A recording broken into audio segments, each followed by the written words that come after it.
There's a reason some of the most productive farms in history didn't rely on store-bought fertilizers or perfectly curated compost piles.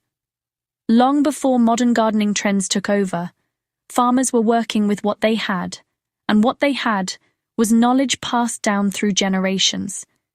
Hidden in that knowledge is a simple, almost forgotten method that quietly powered abundant harvests for centuries. Today, many gardeners struggle with tired soil, slow compost cycles, and expensive inputs, never realizing that the answer might already be sitting in their fireplace or cooking fire. This isn't a gimmick or a trend.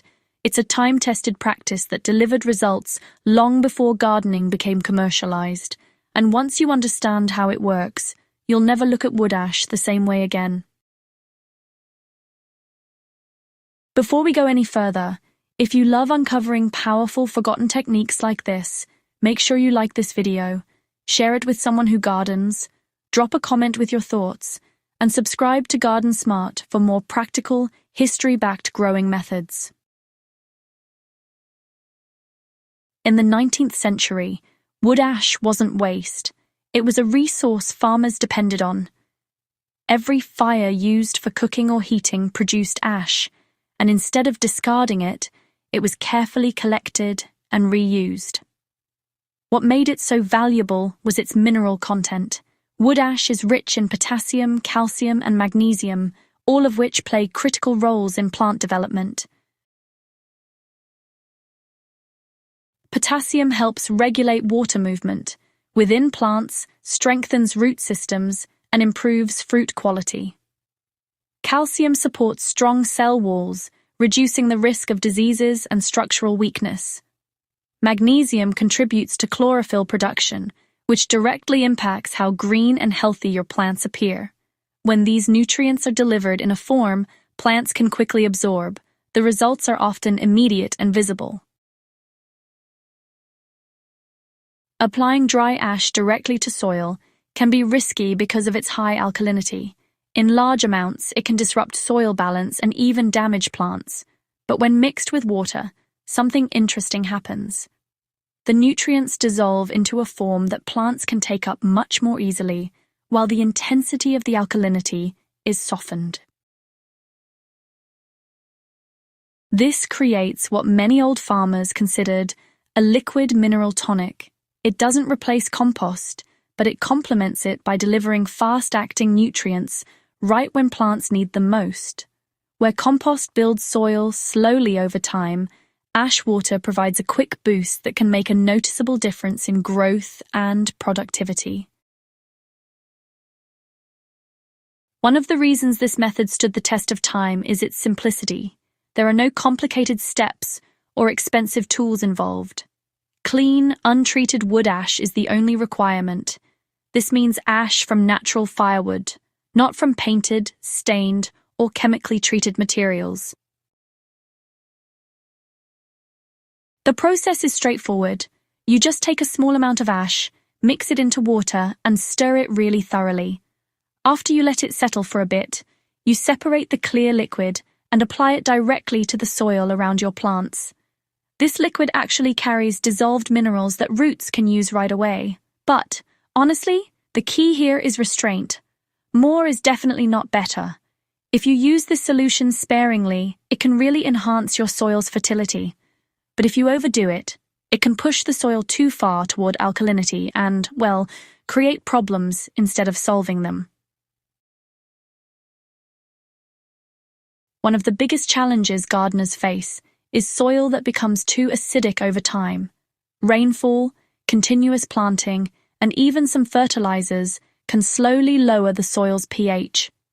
When soil gets too acidic, essential nutrients get locked away, so plants can't access them, even if those nutrients are there. Wood ash naturally raises soil pH, helping bring it back into a range where nutrients can actually be absorbed efficiently. That's one of the reasons farmers valued it so highly. It wasn't just about feeding the plants, it was really about correcting the environment those plants depended on. However, this benefit definitely comes with responsibility. Not all plants prefer neutral soil. and crops that thrive in acidic conditions can actually suffer if they're exposed to ash water. So, understanding your soil and your plants is essential before you try this method. Compost remains one of the best tools for long-term soil health. It improves structure, supports microbial life, and enhances water retention.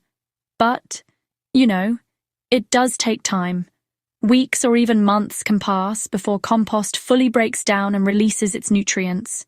Wood ash water, on the other hand, works on a totally different timeline. Its nutrients are already in a form that plants can use almost immediately.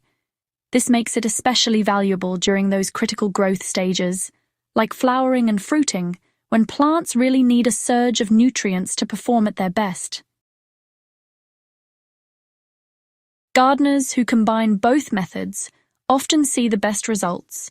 Compost builds the foundation, while ash water acts as a timely boost that pushes plants to their full potential.